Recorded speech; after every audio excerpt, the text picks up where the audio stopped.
Meet George. George is not your average dude. You know why? George did everything right, or so he thought. It started a long time ago when George was a teenager. Although George has crazy stories that we are not going to share in this video, George was a stand-up kid. He was ambitious, smart, and knew that his hard work would get him the life of his dreams. So he set out on his path to success. George worked hard enough in high school to get into a good college, and George paid enough attention in college to graduate. Because of his natural smarts and ambition, he talked his way into grad school and came out a professional, or so they say. Just kidding, George is totally a professional now and ready to kill it in the real world. So George started working.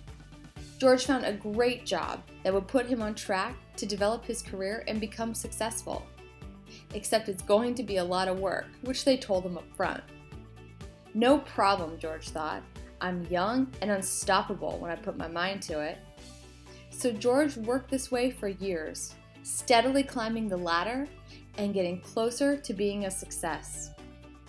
But George is starting to get burned out. George, you're only in your 30s. You can't get burned out yet. George is starting to feel like he's missing out. He's spinning and feels overwhelmed. He feels these long hours and working his way to the top is forcing him to compromise time with family and friends. Time doing things he loves, like hitting long drives with the guys on a summer day, and living the way he really wants, like choosing to spend the day with his fam. George feels that he has to choose, either his career or his happiness, financial security or a life he loves. And frankly, George thinks these choices suck.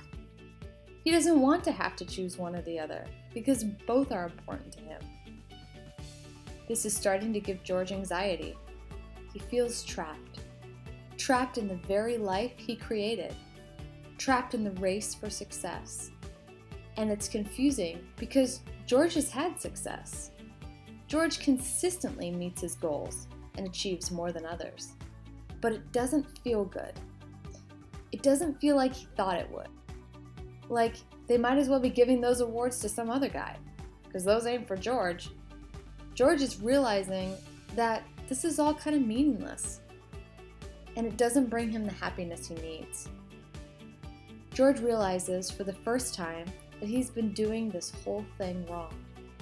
That working hard for someone else, living for a future retirement, and missing out on the most important relationships is making him miserable. George wants power and control over his own life. He wants to decide how he spends his time and do exactly what makes him happy.